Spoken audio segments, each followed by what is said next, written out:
Olá, meus amores, bom dia! Tudo bem com vocês? Outra chance. Sim, hoje eu venho falar sobre outra chance. Tudo bem? Eu sou Renata Tom, terapeuta sistêmica, e essa palavra ela tem queimado assim há alguns dias já no meu coração, então sim, hoje estamos aqui para falar sobre outra chance.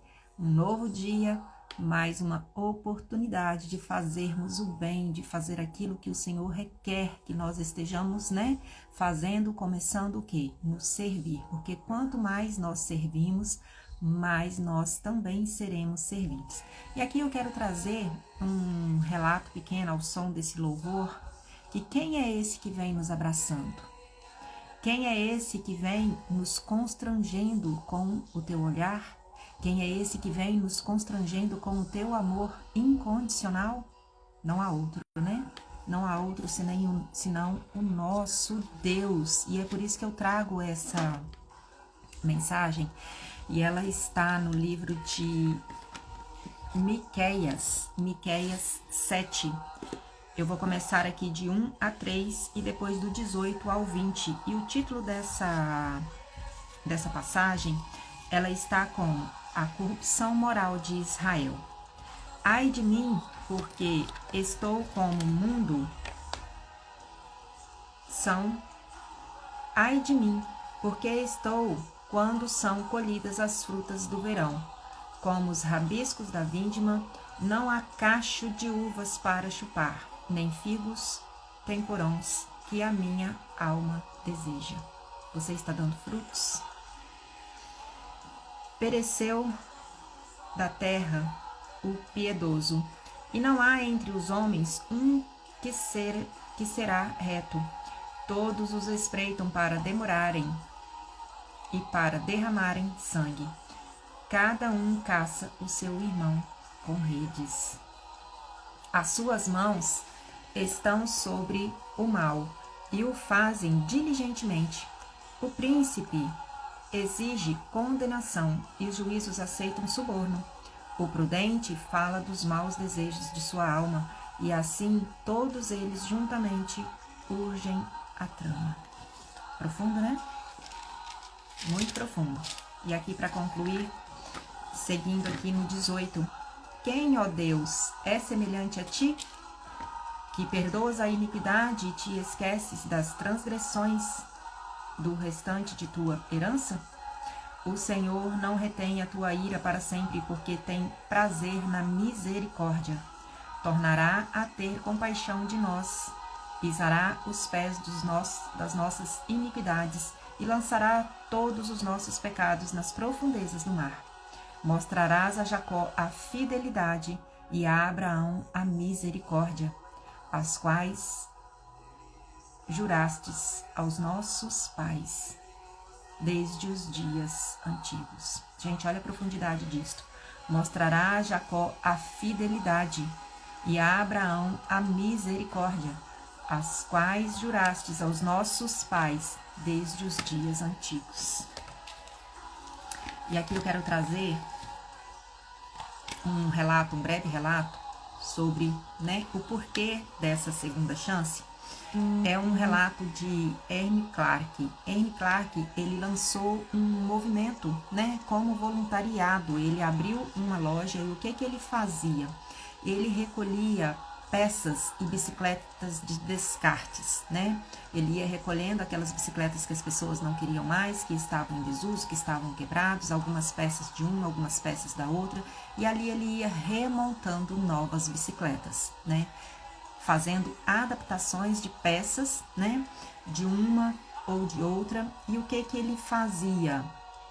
Ele doava essas bicicletas que ali ele remontava, ele reconstruía essas bicicletas, se fosse de criança. Então, ele doava para crianças carentes, e se fossem de adultos, ele então doava até para os adultos, para adultos carentes, e principalmente os adultos na vida civil.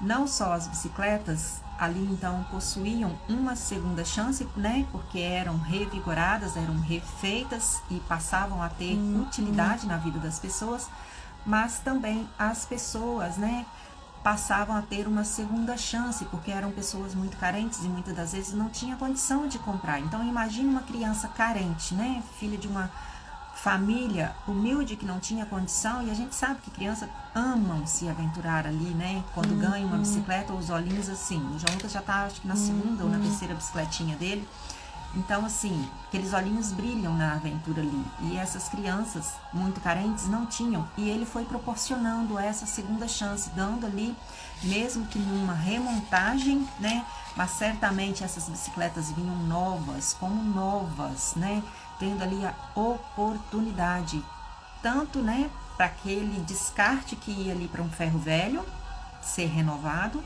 assim também como para essas crianças ver esses olhinhos brilharem ao receber tamanho presente, né, para as pessoas ali adultas, para os homens, né, na vida civil, que muitas das vezes não tinham condição de ter um veículo, de ter uma moto, e essa bicicleta servia o quê? A uma segunda chance. Mas por que eu estou trazendo isso aqui? Voltará a ter compaixão de nós e lançará os nossos pecados nas profundezas do mar. Ele é Deus. E Ele é quem nos dá essa segunda chance. As segundas chances podem transformar a vida de uma pessoa, especialmente quando essa segunda chance vem de Deus, né?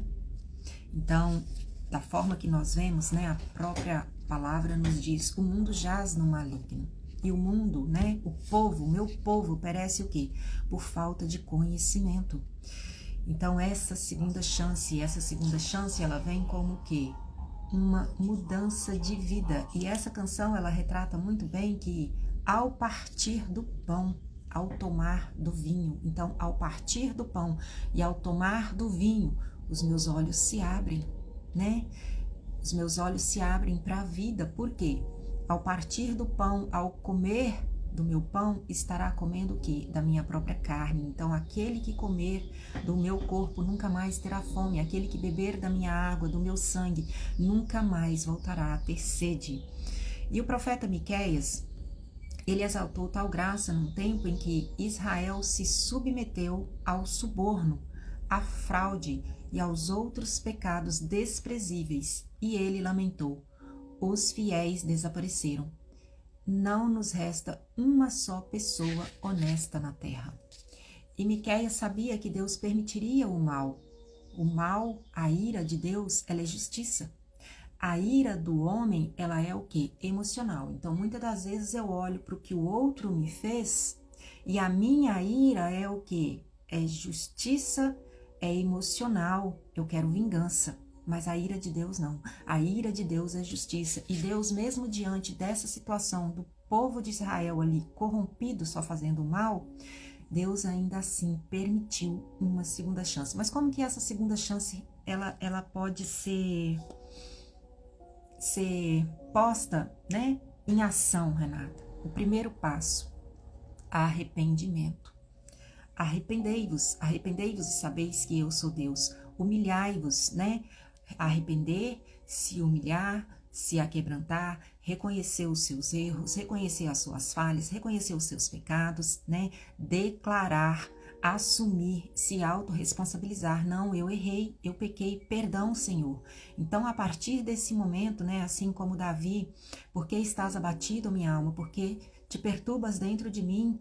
Espero em Deus, pois ainda o louvarei. Davi, ali naquele momento de aflição, naquele momento de angústia, ele foi ter no secreto com Deus. Ele reconheceu as suas falhas, ele reconheceu os seus erros.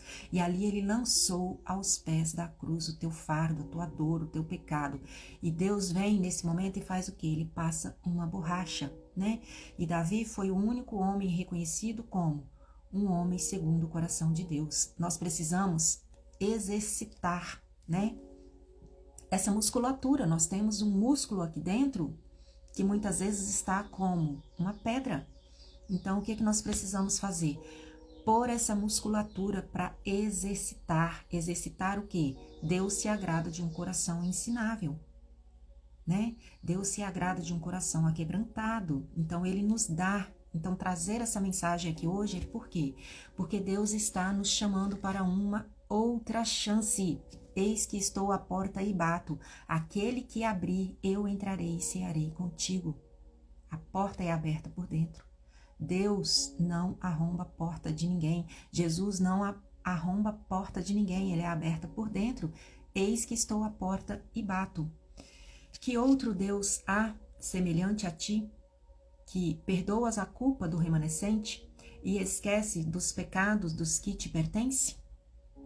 A primícia de todo ser humano é pertencer, pertencimento. E qual é a nossa essência? A tricotomia do ser nos diz que somos espírito, alma e corpo. Então, qual é a nossa primícia? Espírito. O nosso espírito, a nossa alma clama e a nossa alma sangra porque não está fecunda por essa verdade que é contida no nosso espírito, né? Sessão identidade. Essa sessão identidade, a gente estará revelando o quê? Esse nome eterno, né? Essa verdade que está contida ali nessa primícia, na sua primeira porção, que é o quê? O que você recebeu no momento do seu sim para vir para a Terra, para se materializar enquanto corpo, parte física. Nós somos o quê? Templo sagrado do Espírito Santo de Deus. Cuidar do nosso físico, né? Estou aí com um desafio, fazendo o básico para fazer o difícil. Muitas das vezes nós não somos capazes de fazer nem o básico. E qual é esse básico? Começa o quê? Na hidratação, na alimentação. E o corpo padece quando nós não nos atentamos a isso, a fazer o básico. Por quê? Não temos controle do que ingerimos, do que colocamos para dentro, né? Vamos jogando como se fosse um saco, como se fosse um depósito. E o corpo padece. O corpo padece. Por quê? Estou ansiosa. Detono uma caixa de chocolate, né? Estou ansiosa com alguma coisa. Não tenho controle. Não me cuido. Não me hidrato. O corpo só vai padecendo. Que outro Deus há semelhante a ti, que perdoas a culpa dos remanescentes e esqueces os pecados dos que te pertencem? O amor de Deus dá uma segunda chance aos que o buscam. E aqui eu quero trazer um breve testemunho do que me aconteceu ontem. Ontem eu estava fora, fui levar João Lucas ao médico, fui fazer também um check-up, né? Porque nós precisamos, como eu estou aqui falando, né? Falando do corpo, estamos aí praticamente quase adentrando ao Outubro Rosa. E o Outubro Rosa, todo mundo aí vira aquele alvoroço, eu preciso me prevenir, fazer preventivo, né? Na parte feminina. Depois vem a parte do masculino também. Mas a prevenção, sim, é o primeiro passo. Mas ela não é só do outubro, ela não é só do novembro, gente. A gente precisa estar atento aos sinais. Nós precisamos estar atenta aos sinais, qualquer sinais. E ontem na mastologista foi interessante porque ela virou para mim, né? Eu estava com certo desconforto. E ela virou para mim, minha filha, fique tranquila, porque se tá doendo, está em paz. O ruim é quando não dói, porque quando dói você percebe o sinal, você corre. Então, muitas das vezes, né, a gente vê relatos, principalmente de câncer de mama, mulheres que, quando assustaram, já estava ali em estágios muito avançados. Por quê? O câncer, ele é silencioso, ele não dá sinais. E quando você em si, então, cai, né, em um exame mais detalhado, que ali vem esse diagnóstico, porque você passou muitas vezes, muitos tempos, muitos anos sem fazer, né, essa prevenção, e aí você se assusta. E ela frisou muito bem, o câncer não dói, ele é silencioso. Então, por isso sim, essa necessidade de cuidar, né, desse templo sagrado, para que essa alma encontre paz, para que esse espírito possa ter conexão. E muitas das vezes nossa alma se aflige porque algo lá da infância, algo que nos aconteceu, um trauma nos paralisou, algo que nós ouvimos lá dos nossos pais, que muitas das vezes não fizeram por maldade, soltaram uma palavra ali na hora que estava te ensinando, né, na matéria. Você é um burro, você é uma burra, você é um incompetente, você não vai dar em nada. E isso foi ali o quê? registrando feridas, dores na nossa alma. Então Jesus se deu na cruz. O Pai entregou o teu próprio Filho por nos amar na cruz, para nos libertar. Mas essas feridas, essas palavras que ficam aí machucando, nós precisamos ir lá de encontro para alcançar de fato essa libertação que Cristo fez ali no seu sacrifício de cruz, para assim então curar as feridas, né, emocional, curar as feridas da alma. Não é esquecer aquelas palavras que nós ouvimos, aqueles traumas que foram registrados e que nos paralisam muitas das vezes. A gente não tem como esquecer, não tem como excluir. Então, qual é esse movimento, Renato, que eu preciso fazer? Ressignificar, incluir, dar um novo olhar, para que essa ferida não me venha mais causar dor, para que eu possa ser capaz de falar sobre o que me aconteceu, se eu fui abusada lá na infância. Quer ferida maior do que um abuso? Um trauma registrou-se na alma, então eu preciso sim entrar em contato com isso, ser capaz de ressignificar, incluir. Não, aconteceu, mas isso faz parte de mim, isso me compõe, tudo isso me compõe. Então, quando eu consigo me compor de tudo isso, do bom e do ruim, eu consigo me conectar com a minha essência de transmitir vida. Senão eu vou estar pela vida transmitindo o quê? Vivendo, passando pela vida. Deixa a vida me levar, vida leva eu. De qual pecado você precisa se arrepender e ganhar uma segunda chance de nosso Deus amoroso? E aqui voltando, né, que eu comecei fazendo o testemunho e saí um pouquinho do relato. A gente estava ali, né, em Valadares, e à espera do ônibus, né, e foi interessante porque o João Lucas, por um dado momento ali, ele já começou a ficar impaciente. Mamãe, tá demorando. E ele tava muito cansadinho, gente. A gente acordou 3 horas da manhã para essa viagem. Ele tava com dores no pescoço, dor no corpinho já, de cansaço, né? E ele começou a ficar impaciente. Toda hora ele perguntava, cadê que não vem, cadê que não vem? E eu comecei a descontraí-lo. E há duas formas da gente estar esperando. Esperando pacientemente, né? E o esperar, ele vem o quê? Quando eu estou esperando parado em uma fila, né? Como ontem eu estava esperando o quê? O ônibus. Então, há dadas situações que eu não tenho o que fazer. Eu preciso sentar e esperar o ônibus vir, né? Eu estou esperando para pagar um boleto na fila do banco, eu preciso sentar e esperar. E há duas formas. Eu estou esperando pacientemente porque eu sei que a minha hora não chegou, a minha vez não chegou, o ônibus não chegou para mim ir embora. Ou eu estou esperando estressadamente, murmurando, reclamando, né? Falando demais, impacientemente, incontroladamente. E o João Lucas teve um dado momento que ele começou a ficar nessa impaciência. Eu falei, filho, então vamos caminhar um pouco? Porque aí entra o esperançar. Quando eu estou esperando, mas esperançando, porque a esperança não morreu, então eu preciso estar o quê? Esperançando em movimento, né? Ah, eu confio em Deus, Deus está no controle, eu estou esperando em Deus. Eu estou me movendo? Porque se eu preciso levar um copo d'água à boca e eu estou esperando que Deus venha aqui pegar esse copo, Ele não vai fazer isso. Ele não vai pegar a minha garrafa de água e virar na minha boca.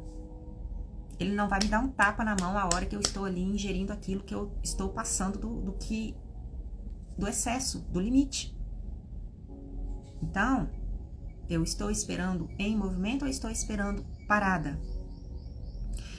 E nesse movimento ali, quando eu comecei, né, a esperançar em movimento com ele, conversando com ele, para tirar ele ali daquele momento, já que ele estava angustiado, né, pela demora do ônibus, eu caminhando, a gente estava em frente ao Hospital São Lucas, e entre uma vaga de carro e outra no asfalto, eu pisei em algo, tipo uma espuma.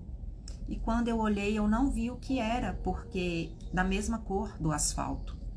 E ali eu passei o pé novamente e encontrei o objeto. E quando eu agachei para pegar, era uma carteira, dessas carteiras simples de homem abre e fecha. Eu falei, nossa, uma carteira aqui? Isso é de alguém. E o que eu vou fazer? Eu já estou praticamente indo embora à noite. Aí eu olhei para a portaria, pronto-socorro. Eu falei, bom, eu vou até o pronto-socorro, eu deixo na recepção, porque certamente se alguém parou aqui nessa localidade, certamente está, né, para adentrar aqui ao pronto-socorro. E, gente, quando eu cheguei, né, eu cheguei no balcão, eu falei assim, olha, eu achei isso aqui na porta, estava caída ali na rua, e certamente isso pode ser de alguém que veio para o pronto-socorro precisando de atendimento. E o interessante foi que no momento que eu achei esse objeto, a gente logo vem para aquele pensamento, será que tem dinheiro? O que tem aqui? E aí veio aquele medo, não, será que tem alguma coisa contaminada aqui? E eu abri assim muito delicadamente ali numa frestazinha, e eu vi que tinham pouquíssimo dinheiro, alguns trocados. Não tinha muito dinheiro, mas tinham documentos. Tinha cartão do SUS, tinha cartão do CPF, tinha identidade, tinham documentos. Tinha pouquíssima coisa dessa carteira. E aqui eu quero deixar o seguinte, o que fazer diante de uma situação dessa? Procurar pelo dono ou me apossar? Independente ali se tivesse alguns trocados ou independente ali se tivesse milhões dentro dessa carteira. O que você faria? Porque muitas das vezes a gente se apossa daquilo que não nos pertence. E se apossar daquilo que não nos pertence, muitas das vezes pode nos trazer consequências de maldição. Principalmente quando a gente se apossa de um lugar que não é nosso. Então ali quando eu cheguei na recepção, eu passei rapidamente, fui até o balcão. E o rapaz, assim, pegou e eu vi que ele não olhou. Ele pegou e falou assim, tá, eu vou deixar aqui. Quando ele fez aqui, eu vou deixar aqui, ele já ia abrindo uma gaveta. Uma senhora gritou, já chorando com o telefone na mão. É minha, filha, é minha. Obrigado. E nesse momento, assim, foi profundo porque tinha alguém passando mal que precisava daqueles documentos para dar entrada ali naquele pronto-socorro. E eu me emociono porque fazer o bem sem olhar a quem. Quando eu vi aquilo ali que não tinha dinheiro, uma carteira já bem surrada, talvez eu pudesse ter deixado ali ou jogado na lata do lixo, ou pegado para mim, mas não. A consciência, né? Ela grita, isso não te pertence. Busque o dono, porque isso tem muito valor pro dono. Isso tem muito valor. E ali tinha um senhor, uma senhora, apavorados. Minha filha, muito obrigado. Que Deus te abençoe. Muito obrigado. Eu já estava ligando aqui, não sei nem para quem, achando que eu tivesse deixado em casa. E aqui eu quero trazer uma outra reflexão, porque quando a gente perde fora, a gente perdeu. A gente não sabe onde a gente perdeu. E ali olhar para aquela senhora já ligando, ela não sabia se ela tinha perdido na rua, ela já tinha revirado bolsa, ela não sabia se ela tinha deixado em casa. Então, quando a gente perde fora, a gente perdeu. Então, a gente vai para um lugar à mercê de que quem encontrou, faça um bom gesto de me encontrar, de anunciar que encontrou aquilo que me pertence, para que eu possa me apossar novamente, né, dos documentos. A gente sabe a dor e a burocracia que é retirar novos documentos. Mas o que eu quero trazer é uma outra reflexão sobre o perder. Muitas das vezes a gente perde dentro. E quem perde dentro não perdeu. Quem perde dentro só não sabe onde está. A parábola da dracma perdida, aquela mulher perdeu dentro. Ela perdeu dentro e ela não sabia onde ela estava, então ela acendeu a candeia. E vasculhou até encontrar a tua dracma perdida. E muitas das vezes nós estamos perdido dentro nas nossas dores, nas nossas mágoas, nos nossos senões, nos nossos pecadinhos, os pecadinhos de estimação. Ah, é só um pecadinho. Não existe pecado, pecadinho, pecadão. Pecado é pecado e ponto. Se eu não reconhecer, se eu não declarar, se eu não confessar, ele vai continuar reverberando e me trazendo consequências E muitas das vezes a gente está aí, ó vida, ó cruz, porque é tudo comigo. Eu não sei o que eu fiz. Eu não sei o que eu fiz, porque só comigo. Viver, orar e amar. Romanos 12, 9 nos diz o seguinte: não deixe que o mal os vença, mas vençam o mal praticando o bem. Aqui é uma outra passagem de Provérbios, onde ele relata, e nós vimos muito isso agora nas Olimpíadas, um jovem, isso na década ainda de 1936, em Berlim. O Wolves, um dos poucos moços, né, ali da equipe dos Estados Unidos, recebeu 4 medalhas de ouro na presente apresentação daquelas Olimpíadas. E ele foi influenciado porque Wolves tornou-se amigo do atleta alemão Louis Logue, cercado pela propaganda nazista. E o simples ato de Wolves, por que eles se tornaram amigos? Porque Wolves era um dos fiéis, dos únicos fiéis dentro ali de muitos nazistas. Nós vemos isso. Nós acabamos de ver isso nas Olimpíadas, muitos exemplos disso. E Louis Logue, cercado pelas propagandas nazistas, o simples ato de Wolves viver a sua fé o impactou profundamente. E qual era esse ato? No presente momento ao qual eles se aproximaram e tiveram o primeiro contato, Wolves estava ajoelhado orando. E quando ele chamou, o Louis o chamou, ali ele percebeu que naquele presente momento o Wolves estava ajoelhado e orando. E aquilo o impactou a tal profundidade que ele então passou a acreditar que Deus existe.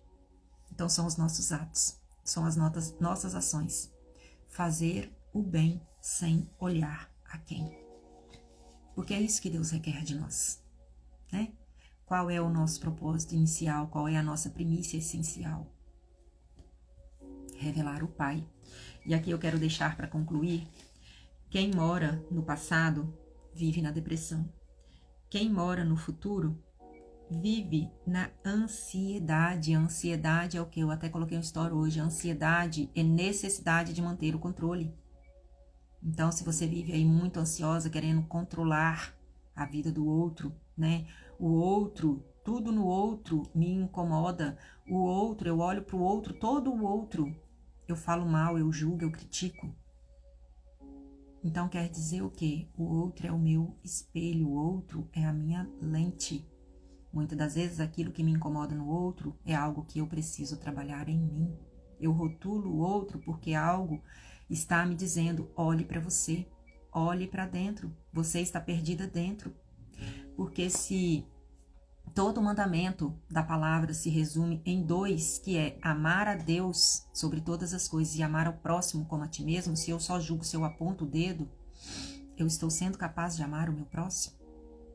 Como a palavra requer, como a palavra me pede para fazer, fazendo o bem sem olhar a quem. E nunca se esqueça do porquê começou. E é por isso que eu estou aqui. Para não me esquecer do porquê eu comecei a ir fazer esse mergulho, né? Me desafiar, fazer esse mergulho de olhar para dentro e encontrar as minhas dracmas que estavam na dor, que estavam na mágoa, que estavam na ferida e foram encontradas porque foram postas luz. Eu sou a luz do mundo. E eu só serei capaz de transmitir, né, essa luz ao mundo quando de fato eu estiver com essas feridas não sangrando, porque senão eu vou estar pela vida sangrando no outro, sangrando no marido, sangrando no filho. Por onde eu passar, eu arrumo conflito com todo mundo, ninguém me compreende. Será mesmo? Será mesmo? Como eu chego no meu próximo? Como eu chego numa recepção para ser atendida? Deus não confirma passos de quem está parado. Os passos de um homem bom são confirmados pelo Senhor. Vigiai e orai. Um herdeiro, quando é menino, é escravo, e dificilmente chegará a algum lugar se não se movimentar. Existem muitos adultos infantilizados porque estão como meninos, vítimas. Vítimas não prosperam. Vítimas não alcançam prosperidade de abundância na vida, em todas as áreas. Então, os relacionamentos vão mal. Com os filhos, um caos. Financeiro, nem se fala. Serviço, pula de galho em galho. Vítimas não prosperam. E a vítima, geralmente, ela tramita entre 3 partes. Eu sou a vítima, eu acuso, eu aponto, eu julgo e eu vivo à espera de um Salvador. Ó Senhor, venha me dar água na boca. O copo está na minha frente, mas eu quero que o Senhor venha me dar na boca. É para repensar. É para repensar. E eu digo isso porque eu tenho vivenciado esse processo e eu estou... Tudo que eu trago é reflexão interna minha. É reflexão própria minha. Em Provérbios 22, 29 nos diz o seguinte: você conhece alguém que faz seu trabalho com dedicação, com cuidado e perfeição? Em pouco tempo, o seu valor será reconhecido e será chamado para rei. Movimento. Esperançar. Não é esperar parado. Esperançar é esperar e se pôr em movimento. E se está difícil para você, se você já perdeu as esperanças e não sabe mais por onde começar, eu oro, Renata, eu clamo, eu busco, minhas orações não estão sendo respondidas. Eu estou com um processo voltando ao lar. É esse processo que exatamente te leva de encontro. É um mergulho profundo para dentro, para que você possa ir de fato, então, estar entrando em contato com estes lugares, com estas feridas e encontrando as tuas dracmas. Se você estiver precisando, eu estou de cá, de mãos estendidas, para te auxiliar nesse processo voltando ao lar. Um beijo no coração, faça um excepcional dia. Eis que estou à porta e bato. Aquele que abrir, eu entrarei e cearei contigo. Talvez Deus esteja te enviando esta mensagem para te sinalizar: eu estou te dando uma segunda chance. Não a perca de vista. Beijo no coração. Até breve.